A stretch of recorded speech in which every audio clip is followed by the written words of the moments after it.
Assalomu alaykum emme, yaxshimisizlar, qarmanglar, sog'liqli yaxshimi?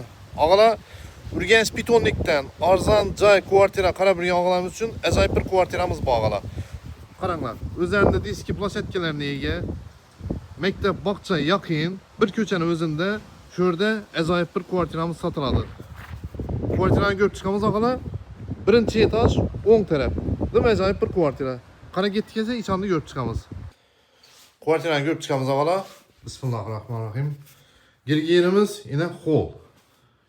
Razmeri 2,5 4 metr, 4,5 metr çıkardı yine. 10 kolumuz. Ana girgi yerimizde bir hoş gelip doğalar. Kvartirani görüp çıkamız. Bir asıl yüzet verseniz de acayip bir xana oladı, kvartira oladı. Ağala girgi yerimizden doğru da zalımız. Zalımızdan bir xuda xalasa 3,5 5,5 metrelik kvartira xanamız. Ağalar kvartiramız 50 kvadrat. Bakasını aytıp ötədim olsak 285 milyon. Urganch Pitonlikdə ağalar. Şimdi birden gitədi olmaç 2 türlü zor. Xaladinlik birden gitədi. Qalğan vəsə egesinin özündən gəlişib savdalaşıb ala öyrəsə. Birden gitədi onlar türlü zor gitədi. Yan tərəfdə yine kulaq alasa yenen bir xanamız spalni qılıb qoysanızlar boladı. 3,5 4,5 metrelik xana spalni. Bu türlü zor gitədi ağalar.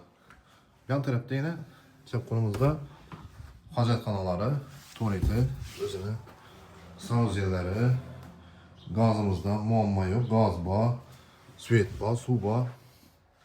Şimdi ağala balkon kısmını görüp ötemiz. Yan tarafta kulaklansa neye yapışıydı? Kuhniye, aşkanamız.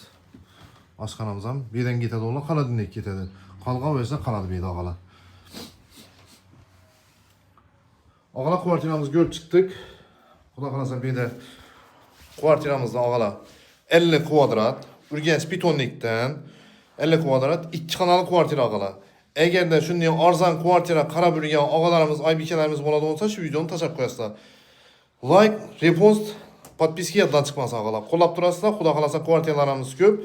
Ağalar, yuqorida telefon nomerlerini yazıp qo'yaman. Telefon urib, bemalol savdolaşib, xarid qilishingiz mumkin. Barter, maşin, kredit, hamma narsa bor ağalar. Srochniy, bir yaqin ağam jo'ramizniki, dim qadrlarimniki, Srochniy boshqa bir biznesga pul tikayotganlar.